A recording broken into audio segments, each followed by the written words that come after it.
Dans cet épisode, nous posons le chauffage au sol au rez-de-chaussée. Avec les bonnes instructions, nous nous assurons que tous nos circuits sont correctement placés.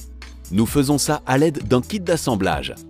Nous pouvons ainsi économiser jusqu'à 8 000 € sur l'installation complète de notre chauffage, c'est-à-dire le chauffage central et le chauffage par le sol au rez-de-chaussée.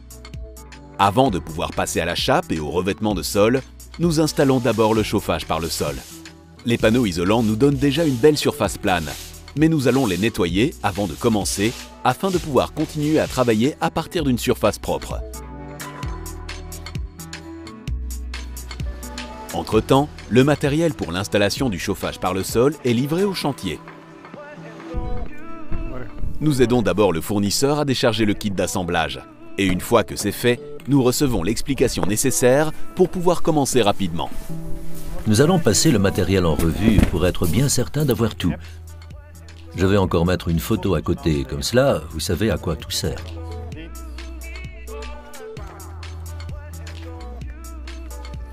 Et si vous avez encore des questions après l'explication, vous pouvez les poser immédiatement. Distance vers les murs et les fenêtres, aussi près que possible ou... Depuis le tuyau extérieur du mur, ou de certaines armoires, par exemple les armoires de cuisine, prévoyez toujours 5 cm. À partir de là, il y a toujours 10 cm entre chaque tuyau.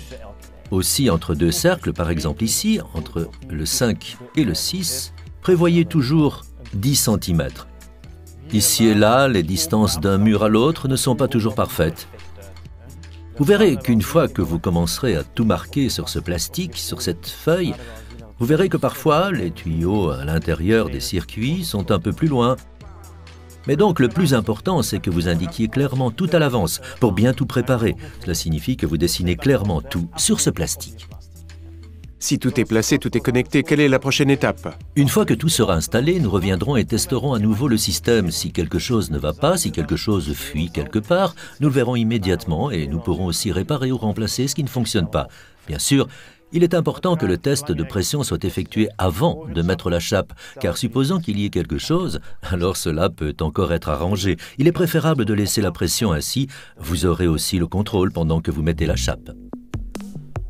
Salut, à la semaine prochaine. Merci et à bientôt. Avant de commencer effectivement, nous accrochons le plan de pose livré et la répartition des rôles sur le mur avec du ruban adhésif. De cette façon, nous avons une vue d'ensemble claire et qui ne peut pas être perdue de vue. La première étape que nous allons faire, c'est la pose de l'isolation des bords. Nous devons placer cette bande de mousse contre tous les murs, parce que le chauffage par le sol peut dilater la chape posée dessus. Avec cette isolation des bords, vous assurez le dégagement nécessaire pour que votre chape ne se fissure pas. Nous roulons l'isolant le long du mur afin de pouvoir le fixer d'un seul geste. Nous le faisons avec les agrafes fournies, donc nous les installons immédiatement sur place. Vous les mettez tous les mètres à travers votre mousse et l'isolant de votre plancher pour qu'ils s'accrochent bien l'un à l'autre. De cette façon, votre bande ne bougera pas lorsqu'on coulera la chape.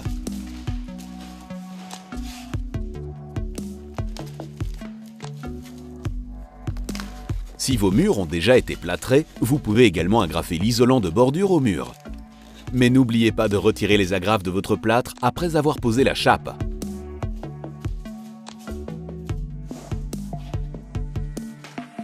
Dans et autour des coins, nous devons nous assurer qu'il y a une bonne connexion afin qu'il n'y ait pas trop d'espace entre votre mur et votre chape. Si l'isolant de bordure est bien placé, dans un coin à 90 degrés, la chape peut parfaitement continuer dans l'angle. Pour faire cet angle, faire une incision à l'endroit où le pli doit être fait. Ne poussez pas trop fort avec votre couteau afin de ne pas passer complètement au travers de votre mousse. Après cela, vous pouvez faire un bel angle droit. Maintenant, nous pouvons poser le pare-vapeur. Il sert notamment à empêcher l'humidité de pénétrer dans la chape, bien que notre isolation soit résistante à l'eau et que ce ne soit pas nécessairement indispensable. Mais ce film est aussi utile pour la pose des circuits, parce qu'il y a une trame sur le plastique. Les cellules ont une taille de 10 par 10 cm et sont d'une grande aide pour placer nos tuyaux droits et à la bonne distance entre eux. Nous posons ce pare-vapeur partout où un chauffage par le sol sera installé. Veillez à ce qu'il y ait suffisamment de chevauchement entre les murs et l'isolation des bords. Et si nécessaire, collez-le avec du ruban adhésif pour qu'il reste en place lors de la pose de la chape. Entre les bandes de plastique elles-mêmes, vous prévoyez également un chevauchement de 10 cm. Faites aussi attention à la position, de sorte que votre trame continue bien dans tout l'espace.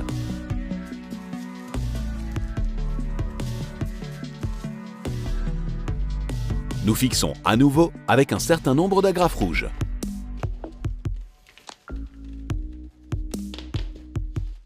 Lors de la livraison du matériel, j'ai reçu du fournisseur un plan détaillé adapté sur mesure à la situation de la maison. Sur ce plan, je peux y repérer chaque circuit de chaque pièce. J'y retrouve également l'information que les lignes sont séparées de 10 cm. La première étape est donc de compter pour chaque circuit le nombre de coins et de lignes qu'il y a afin de pouvoir les transposer sur le gabarit que j'ai déjà installé au sol. Une fois que vous avez étudié le plan, vous pouvez commencer à dessiner les cercles sur votre plancher. Comme le film plastique est muni d'une trame, vous n'avez pas besoin de mesurer à chaque fois et vous pouvez transférer votre plan de pose de façon très concrète. Commencez au bord de votre circuit et reportez-y le bon nombre de coins. À côté des murs et des armoires, nous laissons 5 cm d'espace, mais sinon, nous utilisons une distance entre les tuyaux de 10 cm. Le patron sur le film assure un déroulement sans à-coups de l'opération. Vous pouvez le faire de plusieurs façons. Ou vous utilisez un marqueur à l'alcool. Vous pouvez éventuellement utiliser 2 couleurs différentes pour l'arrivée et les retours. Du tape de peintre est aussi une option. Surtout pour les premiers cercles que vous dessinez, cela peut être utile. Parce que si vous vous trompez, vous pouvez facilement déplacer la bande. Une chose qu'on ne peut pas faire avec un marqueur. Avec le ruban adhésif, vous pouvez également utiliser une couleur différente pour l'arrivée et le retour, de sorte que le circuit suivi par l'eau est immédiatement clair visuellement.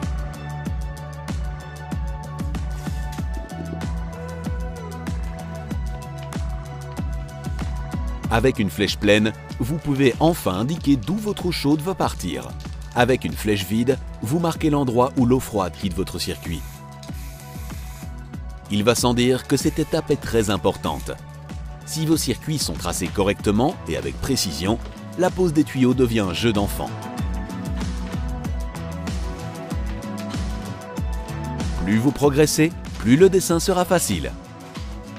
Et si vous maîtrisez le principe, vous pouvez facilement passer à un stylo ou à une bombe à aérosol d'une seule couleur pour marquer vos coins.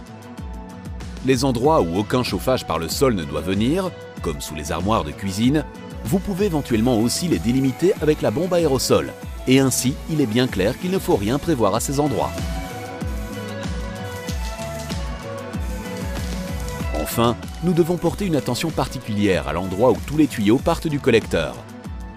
Beaucoup de tuyaux doivent passer par un passage étroit, donc ils devront être plus rapprochés. Veillez à prévoir l'espace pour l'alimentation et le retour de chaque circuit. Et de là, vous pourrez partir pour dessiner le reste de votre circuit.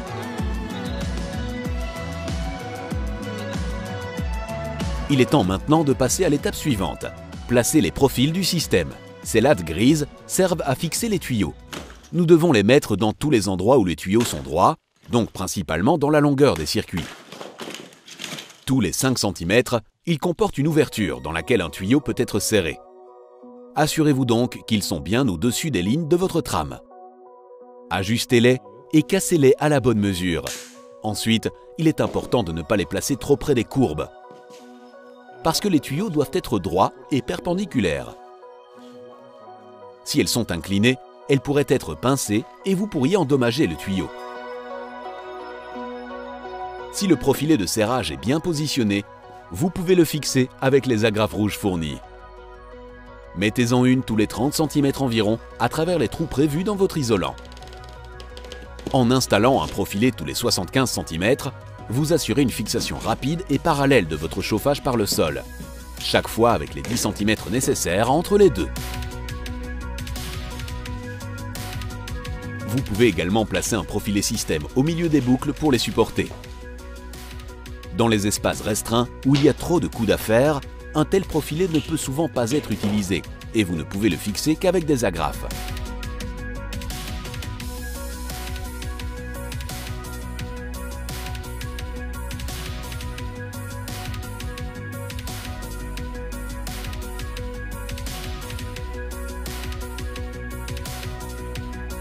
Avant de pouvoir installer efficacement les conduites du circuit, nous allons d'abord installer les collecteurs et les accès à la selle technique.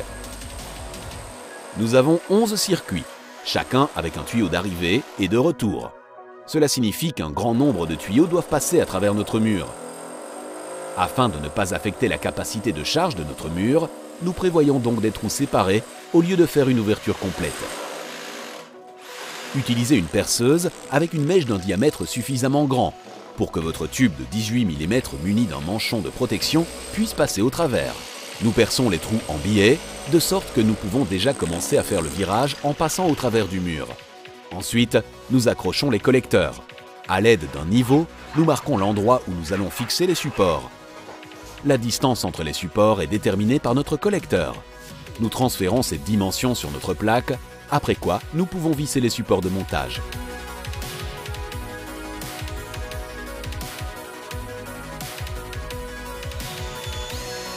Ensuite, nous pouvons monter nous-mêmes les collecteurs. Nos conduites d'eau principales se trouvent à gauche. C'est pourquoi nous positionnons les collecteurs avec le point d'entrée de ce côté. Nous accrochons celui-ci pour l'eau chaude au-dessus de l'eau froide. Mais en principe, cela n'a pas d'importance. Tout est donc prêt pour la pose des tuyaux. Nous allons donc commencer à tirer notre premier circuit en commençant par le collecteur de départ jusqu'à ce que le circuit revienne au collecteur d'arrivée. Il est important de faire cela pièce par pièce afin d'éviter tout conflit à cette étape-ci du travail. Si vous avez une petite aide sous la main, celle-ci sera la bienvenue. Commençons donc par le cercle 1. Sur la feuille fournie, nous pouvons retrouver quel rôle nous devons utiliser pour créer le cercle. Cette division a été faite pour qu'il nous reste le moins de matériel possible. Et ensuite, nous pourrons nous mettre au travail. Pour retirer le plastique du rouleau, il suffit d'utiliser nos mains. Ne le faites pas avec un couteau car cela pourrait endommager les tubes. Avant de faire passer l'extrémité par l'ouverture dans le mur, nous mettons du ruban adhésif dessus pour que la poussière du trou ne pénètre pas dans notre tuyau. Ensuite, nous passons la gaine de protection au travers du mur avant de tirer le tube au travers. De cette façon, nous évitons les dommages et nous protégeons également l'endroit où le tuyau sort de la chape. Ici, l'eau chaude part, donc logiquement on utilise un exemplaire rouge. À l'aide d'un raccord à collier conique, il est alors possible d'effectuer un raccordement sans fuite au collecteur d'alimentation. Enfin, resserrer. De là, nous pouvons maintenant dérouler le circuit. Suivez les lignes tracées et serrez immédiatement le tuyau dans les profilés du système pour qu'il reste en place. Vous commencez toujours par l'extérieur, puis vous posez les tuyaux à l'intérieur. Au début, il y a encore 20 cm entre vos tuyaux, donc il y a encore de la place pour placer le retour entre les deux. À ce stade, il est certainement recommandé d'avoir quelqu'un pour vous aider, parce que le rouleau pèse beaucoup et que c'est difficile à assumer seul. Vous pouvez également emprunter une bobine de dévidage auprès du fournisseur de kit d'assemblage qui vous aidera un peu. Nous avons tracé nos angles à 90 degrés, mais nous devons faire un virage arrondi avec les tuyaux. De cette façon, vous évitez qu'il y ait un nœud dans votre canalisation et cela fonctionne aussi beaucoup plus facilement. Dans les virages, nous ne pouvions d'ailleurs pas mettre en place de profilé de serrage. C'est pourquoi il est nécessaire de fixer les tuyaux à l'isolation de votre sol. Si vous ne le faites pas, la chape repousserait les tuyaux vers le haut, ce qui nuit au fonctionnement de votre chauffage par le sol. Ces agrafes spéciales bleues ou noires peuvent être enfoncées à la main dans l'isolant. Vous pouvez également utiliser un marteau en caoutchouc, mais faites attention à ne pas endommager les tubes. Vous pouvez emprunter une agrafeuse au fournisseur si nécessaire, mais en principe, vous n'en avez pas vraiment besoin. De cette façon, vous pouvez continuer jusqu'à ce que votre cercle entier soit posé.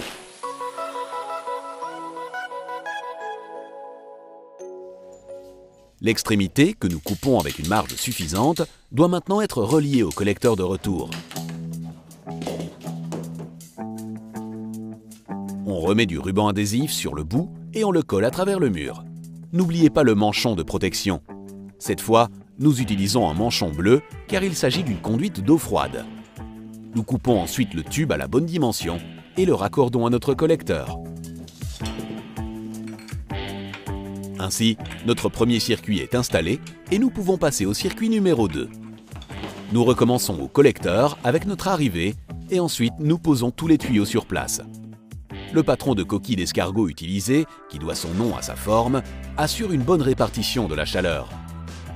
Parce que les tuyaux chauds et froids alternent, vous avez une température agréable dans toute la pièce. Au milieu de notre coquille d'escargot, nous devons faire un virage serré pour pouvoir revenir.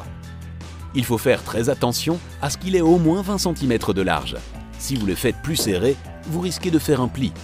Cela réduirait le passage et affecterait le débit de votre chauffage par le sol. Surtout en hiver, lorsque les températures sont plus froides, les tuyaux peuvent être assez rigides. Ensuite, il peut être utile d'exposer votre rouleau au soleil ou à la chaleur au préalable afin qu'il devienne un peu plus flexible.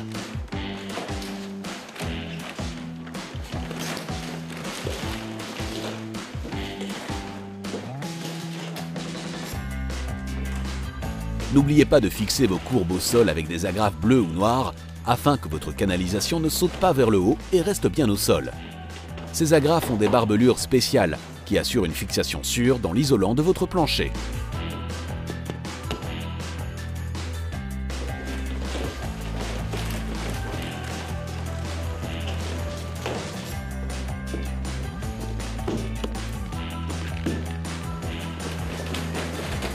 La pose d'un chauffage par le sol n'est en principe pas si difficile.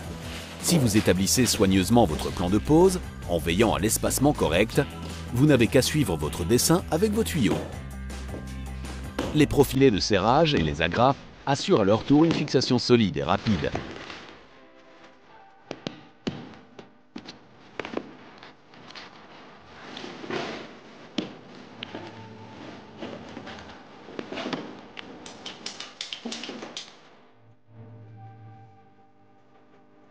Et si nous avons des questions pendant le travail, nous pouvons utiliser le livret d'instructions fourni ou simplement appeler le fournisseur.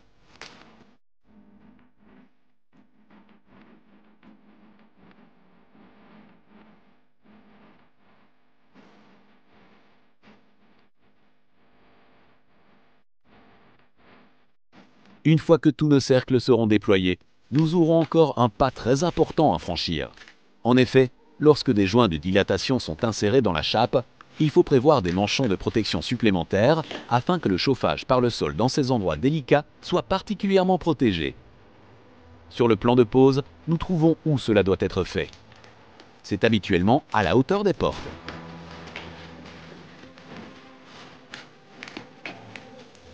D'ailleurs, nous pouvons le faire à la fin de notre installation car les flexibles sont ouverts et nous pouvons simplement les clipser sur les tubes.